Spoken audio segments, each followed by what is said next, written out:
मिट्टी पत्थर सोना चांदी सब में ही संभाव है।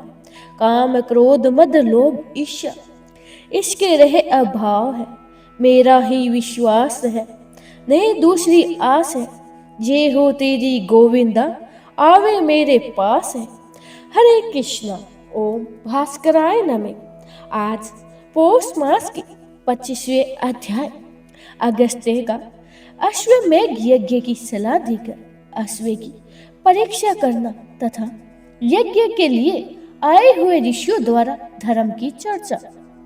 श्री राम बोले, विप्र, इन 6 कुंज में वंश में उत्पन्न हुए किसी पुरुष के मुख से कभी ब्राह्मणों के कटु वचन तक नहीं सुना था, किंतु मैंने उनकी हत्या कर डाली। वर्ण और आश्रम के भेद से विभिन्न धर्मों के मूल है। वेद और वेदों के मूल है। ब्राह्मण वंश ही वेदों की संपूर्ण शाखाओं को धारण करने वाला है, एकमात्र वंश है। ऐसे ब्राह्मण कुल का मेरे द्वारा संहार हुआ है। ऐसी अवस्था में मैं क्या करूं जिससे मेरा कल्याण हो। अगस्त्य जी ने कहा, हे राजन, आप अंतर्यामी आत्मा एवं प्राकृतिक से परे साक्षात परमेश्वर है। आप ही इस जगत के कर्ता पालक और सहारक हैं। साक्षात गुणवती परमात्मा होते हुए भी आपने सस्ता से सगुण स्वरूप धारण किया है। शराबी, वर्म हत्यारा, सोना चुराने वाला तथा महापापी, गुरु स्त्रीगामी, ये सभी आपके नाम का उच्चारण करने मात्र से ही तत्काल ही पवित्र हो जाते हैं। हे महात्मते, ये जनक किशोरी भगवती सीता महाविद्या है, जिनके सुमरण मात्र से ही मनुष्य मुक्त होकर सद्गति को प्राप्त कर लेंगे। लोगों पर अनुग्रह करने वाले महावीर श्री राम, जो राजा अश्वमेध यज्ञ का अनुष्ठान करता है वह सब पापों के पार हो जाता है।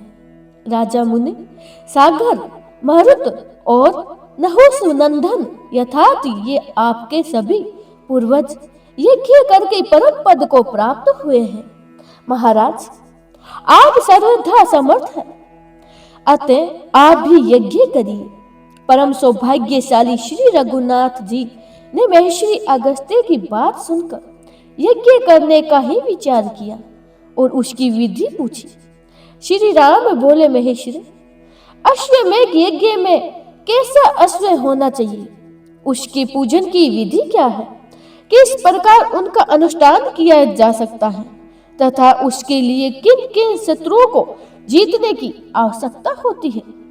अगस्त्य जी ने कहा, हे रघुनंदन, जिसका रंग गंगा जल के समान उज्जवल तथा शरीर सुंदर हो, जिसका कान श्याम, मुंह लाल और पूंछ पीले रंग की हो तथा जो देखने में भी अच्छा जान पड़े, है उत्तम लक्षणों से लक्षित अश्व ही अश्वमेध में गहरा बतलाया गया है। वैशाख मास की पूर्णिमा को अश्व की विधिवत पूजा करके एक ऐसा पत्र लिखे जिसमें अपने नाम और बालक का उल्लेख हो। वह पत्र घोड़े के ललाट में बांधकर उसे छंद विचरने के लिए छोड़ देना चाहिए तथा बहुत से राक्षसों को तैनात करके उसकी सब ओर से प्रयत्न पूर्वक रक्षा करनी चाहिए। यज्ञ का घोड़ा यहाँ वहाँ उन सब स्थानों पर रक्षकों को भी जानना चाहिए। जो कोई राजा अपने बल या पराक्रम के घमंड में आकर उस घोड़े को जबरदस्ती बांध ले, उससे लड़ भिड़ कर उस अश्व को बलपूर्वक छीन लाना राक्षसों का कर्तव्य है। जब तक अश्व लौट कर न आ जाए तब तक यज्ञकर्ता को उत्तम विधि एवं नियमों का पालन करते हुए राजधानी में ही रहना चाहिए। वह ब्रह्मचर्य का पालन करे तथा और मृग का सींग हाथ में धारण किए रहे।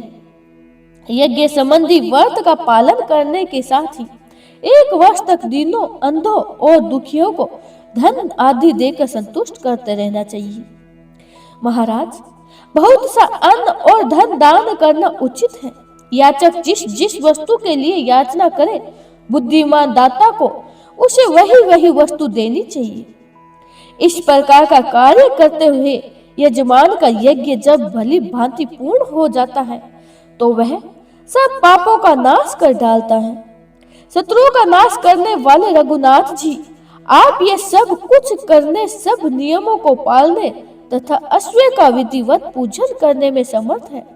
अतः इस यज्ञ के द्वारा अपनी विशुद्ध कृत्य का विस्तार करके दूसरे मनुष्य को भी पवित्र कीजिए। श्री रामचंद्र जी ने कहा, हे विप्र, आप इस समय मेरी अश्वशाला का निरीक्षण कीजिए और देखिए उसमें ऐसे उत्तम लक्षणों से संपन्न घोड़े हैं या नहीं।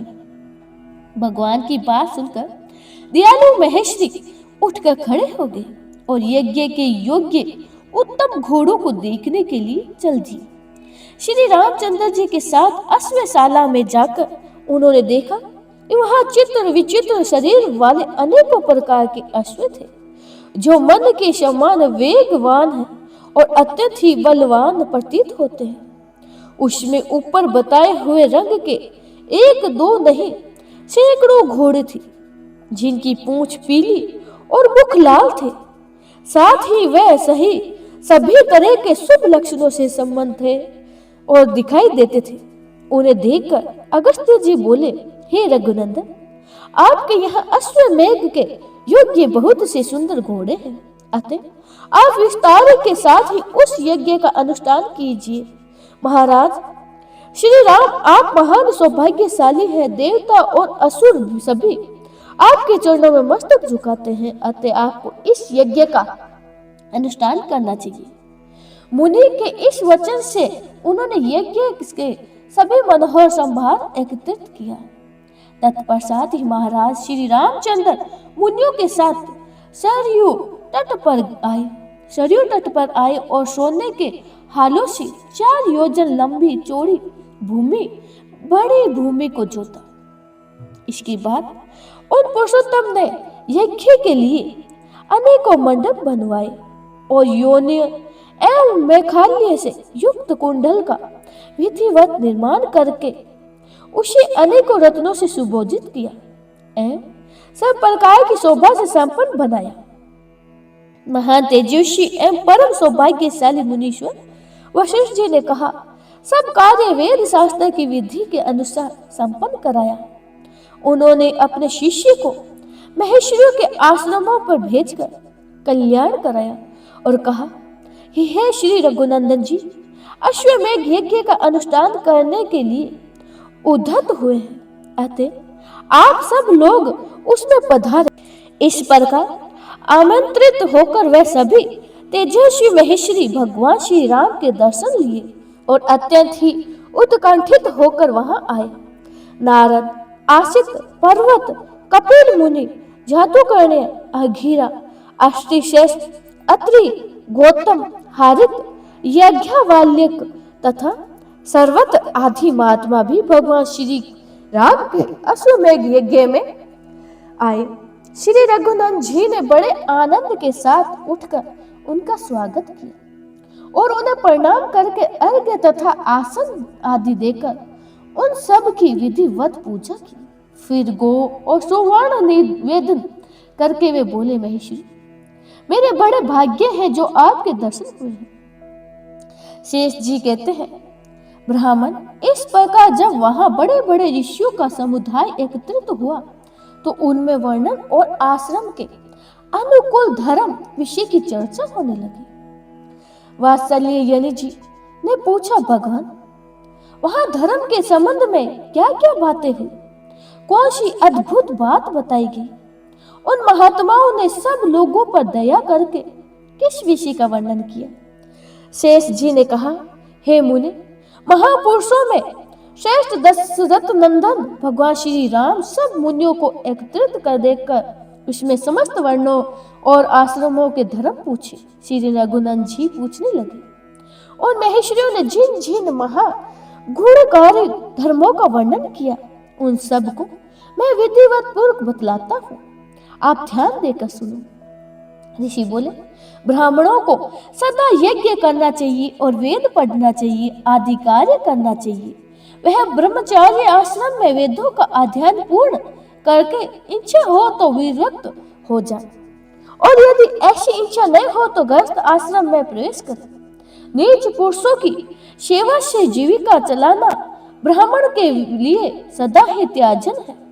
वह आपत्ति में पड़ने पर भी कभी सेवा वर्तित से जीवन निवारा ना करे। संतान प्राप्ति की इच्छा से ऋतु काल में अपनी पत्नी के साथ ही समागमन करना चाहिए, उचित माना गया है। दिन में स्त्री के साथ संभोग करना पुरुष की आयु को नष्ट करने वाला है। श्राद्ध का दिन और सभी पर स्त्री समागमन के लिए निषिद्ध है। अतः बुद्धिमान पुरुषों को इनका त्याग करना चाहिए। जो मोहवश उत समय में भी स्त्री के साथ संपर्क करता है वह उत्तम धर्म को नष्ट हो जाता है। जो पुरुष केवल ऋतु काल में ही स्त्री के साथ समागमन करता है तथा अपनी ही पत्नी के अनुराग रखता है, पराई स्त्री की दृष्टि कौन भी नहीं देखता है ना ही डालता है, उस उत्तम गृहस्थ को इस जगत में सदा ही ब्रह्मचारी ही समझना चाहिए। स्त्री की राजवंश होने से लेकर 16 रात्रि ऋतु कहलाती है। उसमें पहली 4 रातें निंदित है, अतः उनमें स्त्री का स्पर्श नहीं करना चाहिए। शेष 12 रातों में जो सम संख्या वाली अर्थात 6ठी और 8वीं आधी रातें हैं उनमें स्त्री समागमन करने से पुत्र की उत्पत्ति होती है तथा विषम संख्या वाली अर्थात 5वीं 7वीं और रात्रि कन्या की उत्पत्ति कराने वाली है।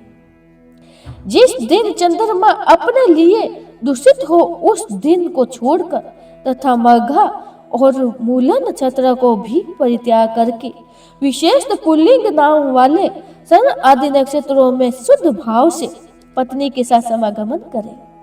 इससे चारों पुरुषार्थों को सार्थक शुद्धि और सदाचार पुत्र का जन्म होता है। थोड़ी सी भी कीमत लेकर कन्या को बेचने वाला पुरुष पापी माना गया है। ब्राह्मण के लिए व्यापार, राजा की सेवा, वेदा अध्ययन का त्याग, निंदित विवाह और नित्य कर्म का लोप ये दोष कुल को नीचे गिराने वाला है। गृह आश्रम में रहने वाला पुरुषों को अन्न, जल, दूध, मूल अथवा फल आदि के द्वारा ही अतिथि का सत्कार करना चाहिए। आया हुआ अतिथि सत्कार न पाकर जिसके घर से निराश होकर लौट जाता है वह ग्रस्त जीवन भर के कमाए हुए पुण्य से क्षण भर में ही वर्षित हो जाता है। ग्रस्त को उचित है कि वह बलि वैश्य देव कर्म के द्वारा देवताओं, पितरों तथा मनुष्य को उनका भाग देकर शेष अन्न का भोजन करे।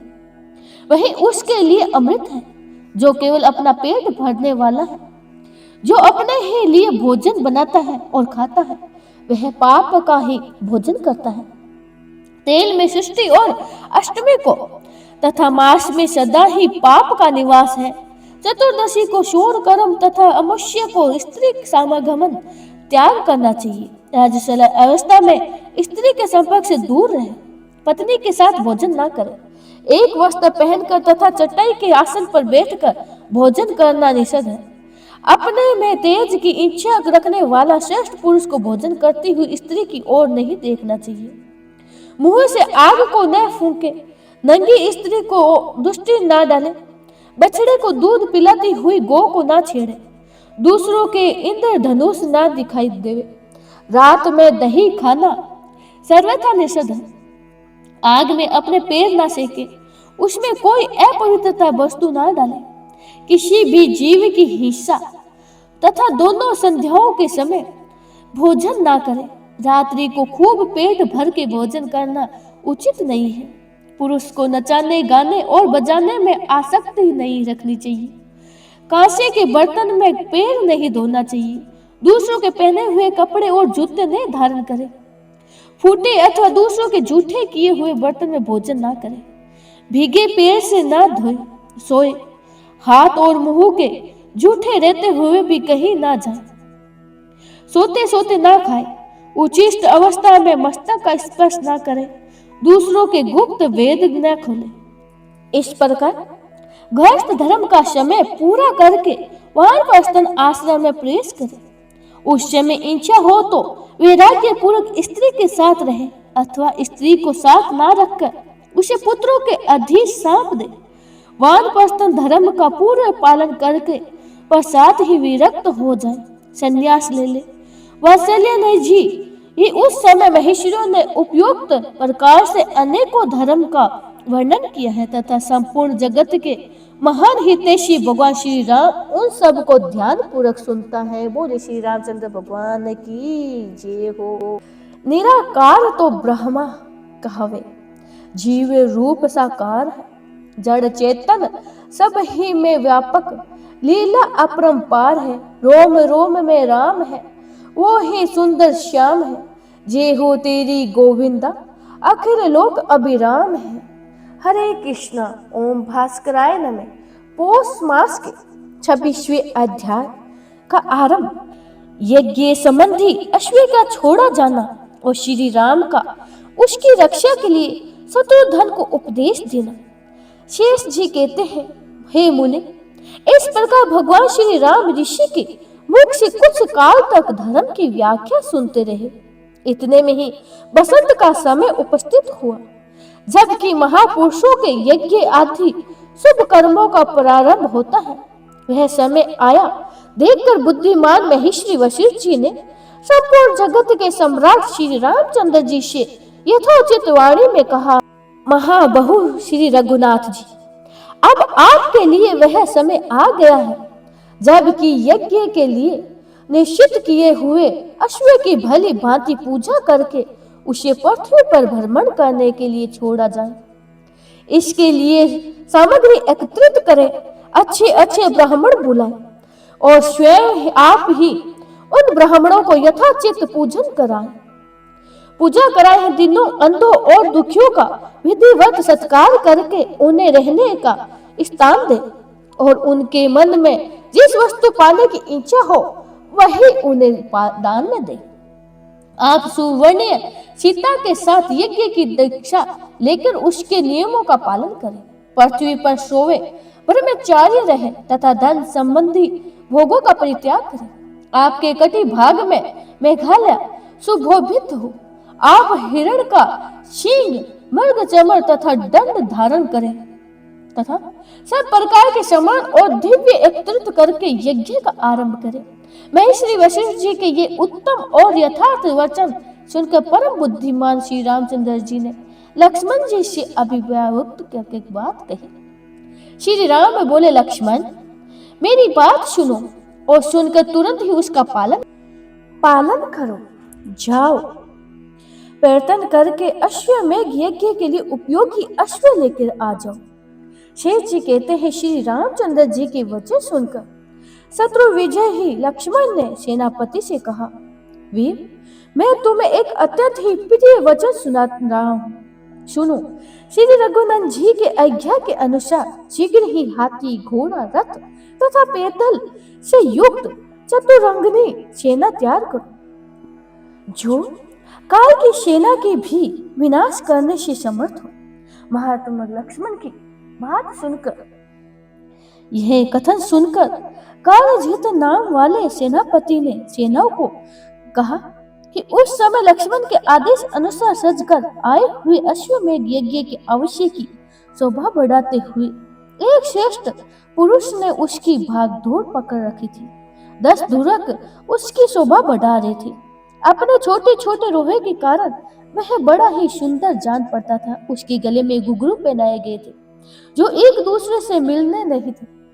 विस्तृत कंठ कौशल में मणि सुशोभित थी। उसकी मुख क्रांति भी बड़ी ही विशद थी और उसके दोनों कान छोटे छोटे तथा काले थे। घास के ग्रास से उसका मुंह बड़ा ही सुहावना जान पड़ता था और चमकीले रत्नों से उसको सजाया गया था। इस प्रकार सज धज कर मोतियों की मालाओं से सुशोभित होकर वह अश्वमेघ बाहर निकला।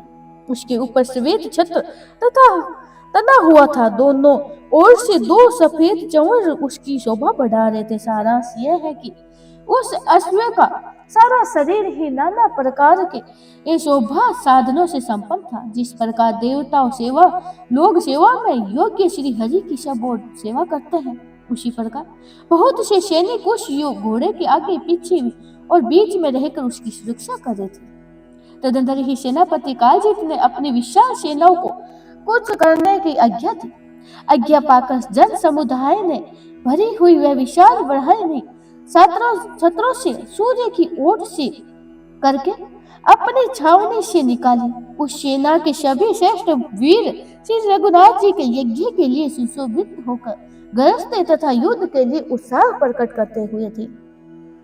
बड़े ही हर्ष में भरकर चल रहे थे। सभी सैनिक हाथों में धनुष पास और खड्ग धारण किए हुए सैनिक शिक्षा के अनुसार सर्वपुष्ट गति से चलते हुए बड़ी तेजी के साथ महाराज श्री रामचंद्र जी के पास उपस्थित हुए। वह घोड़ा भी आकाश में उछलता तथा पृथ्वी को अपनी टाप से खोदता हुआ धीरे धीरे यज्ञ चिन्ह से युक्त मंडप के पास पहुंचा। घोड़े को आया देखकर श्री रामचंद्र जी महर्षि वशिष्ठ जी को समयोचित कार्य कराने के लिए प्रेरित किया। महर्षि वशिष्ठ जी ने श्री रामचंद्र जी को सर्व मही पत्नी के साथ बुलाकर अनुष्ठान आरंभ किया। उस यज्ञ में वेद शास्त्र का विवेचन करने वाले बुद्धिमान महर्षि वशिष्ठ जी, जो श्री रघुनंदन जी के वंशज के आदि गुरु थे, आचार्य हुए। तपोनिधि अगस्त्य जी ने ब्रह्मा का कार्य संभाला। वाल्मीकि मुनि अध्यवर बनाए गए थे और कर्णव द्वारपाल उस यज्ञ मंडप के 8 द्वार थे, जो तोरण आदि से सुशोभित थे होने के कारण बहुत ही सुंदर दिखाई देते थे। वात्स्यल जन जी ने उनसे प्रत्येक द्वारपाल दो मंत्र वेता ब्राह्मण बिठाए गए थे।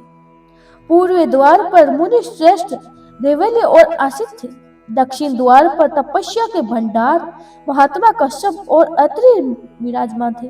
पश्चिमी द्वार पर श्रेष्ठ महर्षि जातुकर्ण्य और जंझलिक उपस्थित थे तथा उत्तर द्वार पर एकत्र नामक के 2 तपस्वी मुनि विराजमान थे। ब्राह्मण इस प्रकार द्वार की विधि पूरक करके महर्षि वशिष्ठ जी उस यज्ञ संबंधी श्रेष्ठ अश्व का विधिवत पूजन आरंभ किया। फिर सुंदर वस्त्र और आभूषण नौ से सुशोभित सुवासिनी स्त्रियों के वहां आकर हल्दी अक्षत और चंदन आदि के द्वारा ही पूजित अश्व का पुनः पूजन किया तथा गुरु का धूप देकर उसकी आरती उतारी। इस पर तरह पूजा करने के पश्चात ही महर्षि वशिष्ठ जी ने अश्व के उज्ज्वल ललाट पर जो चंदन से चर्चित कुमकुम आदि गंधों से युक्त तथा सब प्रकार की शोभाओं से संपन्न था, एक चमकता हुआ पत्र बांधा और तपाए हुए सुवर्ण बनाया। उस पत्र पर महर्षि ने दशानंदन श्री रघुनंदन जी का बढ़ते हुए बल और प्रताप का इस प्रकार उल्लेख किया।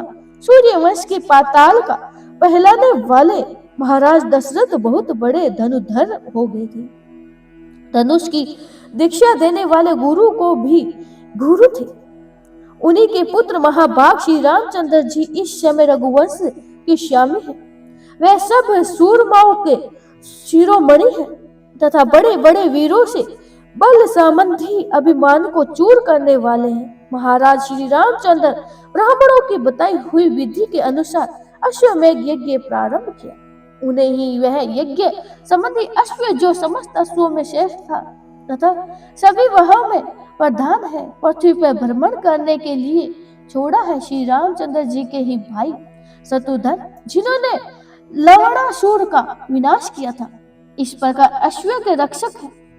उनके साथ हाथी, घोड़े और पैदलों की विशाल सेना भी है। जिन राजाओं को अपने बल के घमंड में आकर ऐसा अभिमान होता है कि हम लोग ही सबसे बढ़कर सूर धनुधर है तथा प्रचंड बलवान है, वह ही रतन की मालाओं से विभूषित इस यज्ञ संबंधी अश्व को पकड़ने का साहस करें। वीर शत्रुघ्न उसके हाथ से इस अश्व को हस्त छुड़ा लेंगे। इस प्रकार श्री रामचंद्र जी की भुजाओं के पराक्रम से शोभा पाने वाले उसके प्रखंड प्रताप का परिचय देते हुए महामुनि वशिष्ठ जी और भी अनेकों बातें लिखी। इसके बाद अश्व को जो शोभा का भंडार था वायु के समान बल और वेग से युक्त था, छोड़ दिया। उसकी भूलोक तथा पाताल में समान रूप से तीव्र गति थी। तदंतर ही शस्त्रधारी से श्रेष्ठ श्री रामचंद्र जी ने शत्रुघ्न को आज्ञा दी, सुमित्रा नंदन, यह अश्व अपनी इच्छा के अनुसार ही विचरने वाला है। तुम इसकी रक्षा के लिए पीछे पीछे जाओ। जो योद्धा संग्राम में तुम्हारा सामना करने के लिए आवे, उन्हीं को तुम अपने पराक्रम से रोकना। इस विशाल भूमंडल से विचरते हुए अश्व की तुम अपने वीरोचित घोड़ों से रक्षा करना। जो सोए हो गिर गए हो, जिनके वस्त्र खुल गए हो और जो अत्यंत भयभीत होकर चरणों में पड़े हो, उनको नहीं मारना। साथ ही जो अपने पराक्रम की झूठी प्रशंसा नहीं करते हैं, उन पुण्य आत्माओं पर भी हाथ न उठाना। शत्रुघ्न, यदि तुम रथ पर हो और तुम्हारी विपक्षी रथहीन हो जाए तो उन्हें न मारना। यदि पुण्य चाहे हो तो जो शरणागत होकर कहे कि हम आप ही के हैं, उनका भी तुम वध नहीं करना। जो योद्धा उत्तम महमत वाला सोए हुए भागे हुए भय से आतुर हुआ तथा मैं आपका ही ऐसे कहने वाले मनुष्य को मारता है, वह नीच गति को प्राप्त होता है। कभी पराय धन और पराई स्त्री की चित ना ले, नीच का संग ना करे, सभी अच्छे गुणों को अपनाए रहना। बड़े बूढ़े के ऊपर पहले पहाड़ ना करना चाहिए। पूजनीय पुरुषों की पूजा का उल्लंघन ना हो, इसके लिए श्रेष्ठ रहना चाहिए। कभी दया भाव का परित्याग ना करें। गो ब्राह्मण तथा धर्मपरायण वैष्णव को नमस्कार करना चाहिए। इन्हें मस्तक झुकाकर मनुष्य जहाँ कहीं जाता है, वहीं उन्हें सफलता प्राप्त होती है। महाबाहो, भगवान श्री विष्णु सबके ईश्वर साक्षी तथा सर्वत्र व्यापक सर्व रूप धारण करने वाले हैं। जो उनके भक्त हैं, वह भी उन्हीं के रूप में सर्वत्र विचित्र हैं। जो लोग संपूर्ण भूतों के हृदय में स्थित रहने वाले हैं, महाविष्णु का स्मरण करते हैं, उन्हें साक्षात महाविष्णु के समान ही समझना चाहिए, जिनके लिए कोई अपना या पराया नहीं है तथा जो अपने साथ शत्रुता रखने वाले भी मित्र ही मानते हैं। वे वैष्णव एक ही क्षण में पापी को पवित्र कर देते हैं। जिन्हें भगवत प्रिय है तथा ब्राह्मणों से प्रेम करते हैं, वे वैकुंठ लोक से इस संसार को पवित्र करने के लिए यहाँ आए हैं। जिनके मुख में भगवान का नाम, हृदय में सनातन श्री विष्णु का ध्यान तथा उधर में उन्हीं का प्रसाद है, वह यदि जाति के चंडाल हो तो भी वैष्णव ही है। जिन्हें वेद ही अत्यंत प्रिय है, संसार के सुख नहीं है तथा जो निरंतर ही अपने धर्म का पालन करते रहते हैं, उनमें से भेंट होने वाले पर तुम उनके सामने मस्तक झुकाना। जिनकी दृष्टि में शिव और विष्णु तथा ब्रह्मा और शिव में भी कोई भेद नहीं होता है, उनके चरणों का पवित्र धूल भी अपने शीर्ष पर चढ़ाना। वह मस्तक पापों का विनाश करने वाली है। गौरी, गंगा और महालक्ष्मी, इन तीनों में जो भेद नहीं समझता, उन सभी मनुष्य को स्वर्ग लोक की भूमि पर आए हुए देवता समान समझना चाहिए। जो अपनी शक्ति के अनुसार ही भगवान की प्रशंसा करने के लिए शरणागतों की रक्षा तथा बड़े बड़े दान किया करता है, उसे वैष्णव में सर्वश्रेष्ठ समझो। जिसका नाम महान पापों की राशियों का तत्काल भस्म कर देता है, उन भगवान के युक्त चरणों से जिनकी भक्ति में ही वैष्णव है, जिनकी इंद्रिया वश में है और मन भगवान में चिंतन लगा रहता है, उनको नमस्कार करके मनुष्य अपने जन्म से लेकर मृत्यु के संपूर्ण जीवन के पवित्र बना रहता है। प्राय स्त्री को तलवार की धार समझकर यदि तुम उसका परित्याग करोगे तो संसार में तुम्हें सुयश से सुशोभित ऐश्वर्य की प्राप्ति होगी। इस प्रकार मेरे आदेश का पालन करते हुए तुम उत्तम योगों के द्वारा ही प्राप्त होने वाले परम धाम पा सकते हो, जिसकी सभी महात्माएं प्रशंसा करते हैं। बोले श्री रामचंद्र भगवान की जय हो।